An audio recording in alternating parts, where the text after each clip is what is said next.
I shared with you last week that my first appointment was to our United Methodist Church in Calexico, California, but that was not my first preaching gig. The year prior, which was the last year of my seminary education, I worked as an intern as the education minister at our Korean United Methodist Church of San Diego here in the Claremont area. How many of you have ever been to Korean United Methodist Church? I highly recommend it, not that I'm trying to take you away from this lovely congregation, but I highly recommend it if you want a different experience sometime and to see a wonderful expression of corporate worship and congregational life, a wonderful and vibrant congregation. I was privileged to be there at a very important time in the life of that congregation. This was in the 1990s, and they were still receiving at that time large number of immigrant families from Korea. And they had as they still do, a very sophisticated ministry of working across the language and cultures which existed in the church. There were many first generation, some very recent immigrants from Korea who of course spoke predominantly Korean. There were many people who were what they call 1.5 generation, or folks who technically are first generation immigrants, which is to say they were born in Korea. But they came to the United States at a very early age and they were highly acculturated, spoke English, many bilingual. And then there were, of course, second and third generation Korean immigrants who were highly acculturated and for whom English was their maternal tongue. So they had a very sophisticated and complex way of working in multiple languages on Sunday morning. I didn't speak any Korean.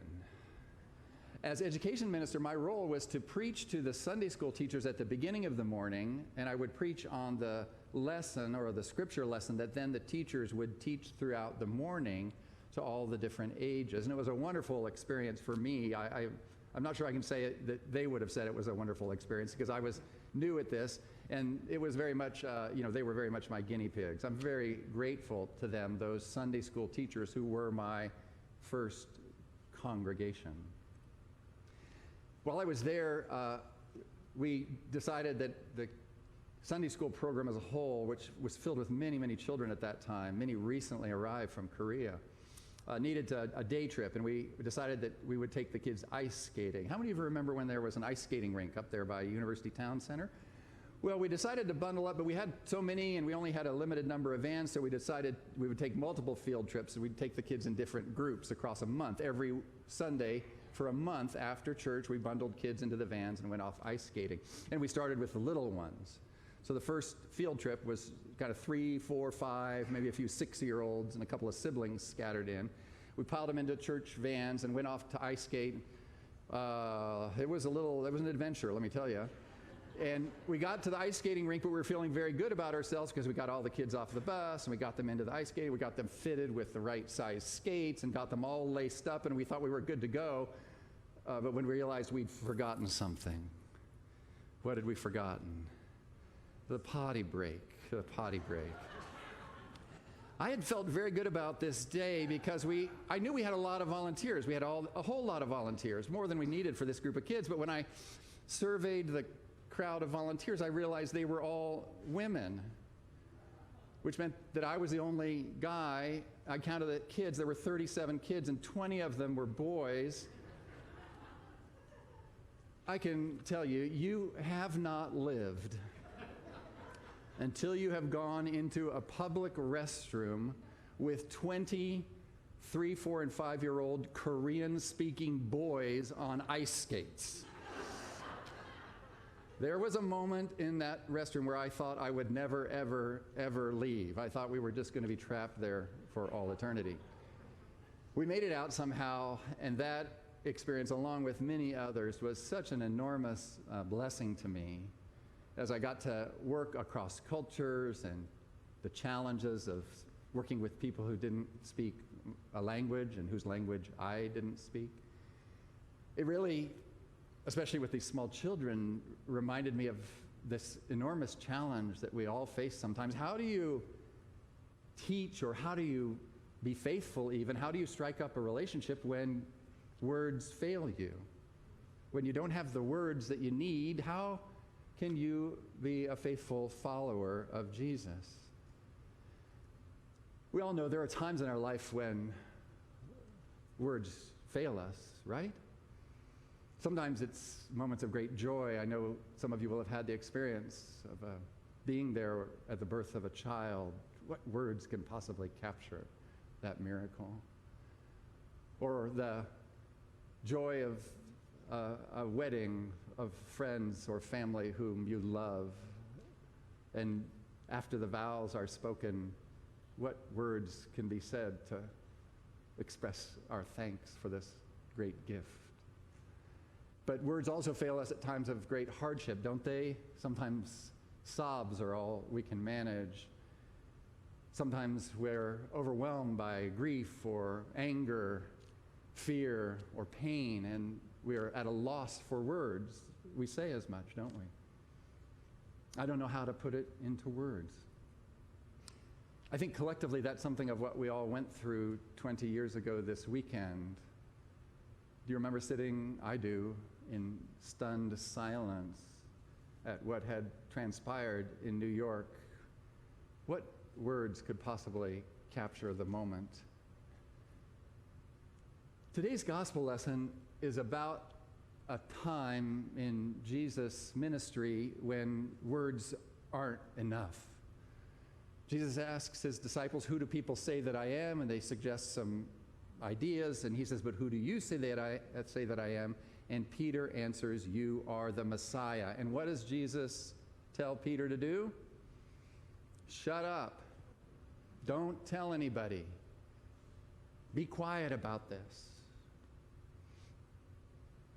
This is a famous puzzle in our scriptures. Some scholars call it the messianic secret. Why did Jesus, even after he had discovered and claimed for himself the identity of the Messiah, why did he ask his disciples to keep it a secret? I think it has something to do with the ability or inability to put things into words. I think it has something to do also with languages and cross-cultural communication. You know, we all do, of course, that Jesus and his followers would have been speakers of two languages: Hebrew, their maternal tongue, but also Greek, which was the common language of the empire. And Jesus, when he asked his disciples, his early disciples, all of whom would be Jews, of course, when he asked them, "Who do people say that I am?" When Peter says Messiah, he's using a Hebrew word, Messiah, which means anointed, and which conjures all kinds of expectations for Jewish people. Am I making sense? The word Messiah has a long heritage and history. It refers to the anointing of kings. It suggests a new king of Israel, for instance. It's an ordination kind of, or an inauguration kind of word. It suggests that Jesus might end up someday on a throne as the new king of Israel. It carried all kinds of expectations. And Jesus, remember we discussed last week, was developing a much broader vision for his calling. He had a much more global sense of his calling that I know we all know now, understood to be much beyond that narrow definition. One of the great puzzles, I think, of our gospel stories is, what did people who spoke Greek understand by the Hebrew word Messiah? That word translated into Greek is anointed, but it doesn't carry the same connotations for Greek speakers. They don't necessarily, some of them might if they were familiar with the Jewish scriptures, but many Greek speakers wouldn't have that heritage to have all these connotations. Jesus was, I think, refashioning what it meant to be the Messiah, the anointed one, and he knew that Peter didn't get it yet. And he didn't want Peter out too far ahead, giving people the wrong impression and building false expectations that he, Jesus, knew he wouldn't be able to meet. Now, Jesus went on to begin to teach them, our scriptures say. And he describes to them that the Son of Man must undergo great suffering, be rejected by the elders, the chief priests and the scribes, be killed, and after 3 days rise again. And to us that all makes perfect sense because we know the whole story, but for his followers at the time, this must have seemed astonishing, almost nonsensical. That's not what's supposed to happen to a Messiah. So Jesus, you see, had a challenge before him as a teacher. He didn't have the words to communicate what he wanted to communicate. What could he do?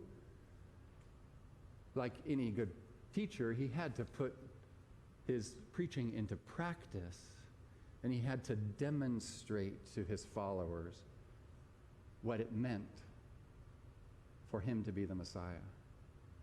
He had to show them by his journey to the cross, by his death and resurrection, the extent to which he would go for them and the depth of his love for them and the enormity of God's love for all of humankind, so much so that God incarnate would die, and die even on a cross.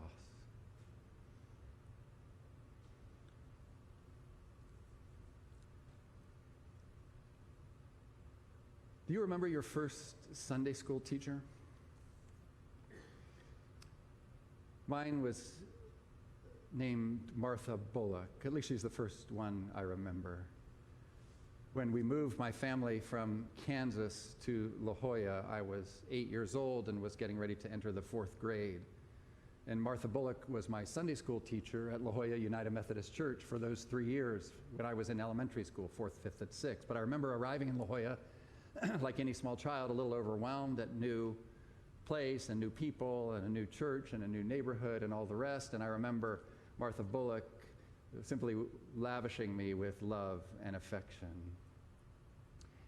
She became a close friend of my mother's, and I was privileged to know her into her late life and to be close to her when she died. She remained a lifelong friend of my family's. You know, to be honest, I can't remember any single lesson plan or that Martha Bullock taught me in Sunday school. Oh, but I remember how she loved me. I remember how she loved me. Perhaps you've heard it said, I believe it to be true, that students only care what teachers know when they know that teachers care. I think that's true. Certainly of Sunday school teachers. Students only care what teachers know when they know that teachers care. And that's what Mrs. Bullock showed to me, was a tremendous care for me and a concern for me as a person. She wanted the best for me and others in her class. And I think we all knew that. There are times when words fail us, or when words just can't really communicate the message that we know is true. We try to put the gospel into words. Last week I shared with you that phrase from our communion liturgy, right? My understanding of the gospel, that Jesus came to deliver us from slavery to sin and death. I believe that's an excellent nutshell of the gospel. Jesus came to deliver us from slavery to sin and death. But that's not the whole of it, is it? Today, as we have the opportunity to renew our baptismal vows and renew the promise of our baptisms, we'll share from the baptismal liturgy. Jesus was baptized by John. He was anointed in the water of a womb, and then anointed by your Spirit, O God. He called his disciples to share in the baptism of his death and resurrection, and to make disciples of all nations. Do you see the progression? Jesus came to deliver us from slavery to sin and death, and then we are invited to share in the baptism of his death and resurrection. It's a participatory invitation. It's like a good teacher who shows us so that we can then follow the example. So we'll come, if you desire it, to the baptismal font today, and you can just touch the water, or you can have a sign of a cross placed on the palm of your hand or on your forehead. And as you touch the water or feel the water, perhaps you too will be overwhelmed with memories.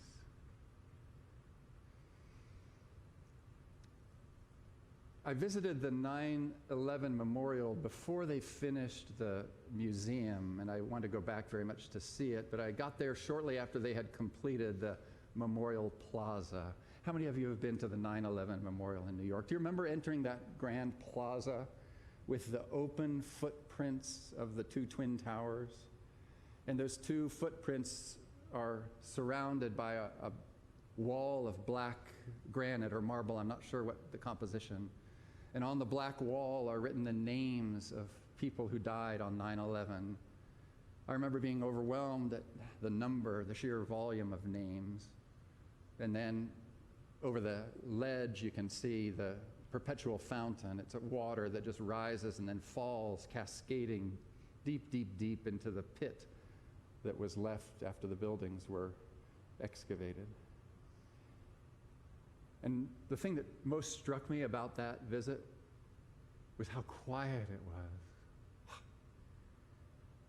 There were hundreds and hundreds of people in that plaza, and there was not a word being spoken. There was just the sound of footsteps shuffling and the sound of the water trickling over the edge and falling down to splash in the deep, dark pool. That memorial is set up so that you can see over the edge, but you can't quite reach the water. It's just beyond arm's length. But I wanted so much to touch the water that day. And sometimes that comes back to me when I'm swimming in the ocean, or sometimes when I'm crying.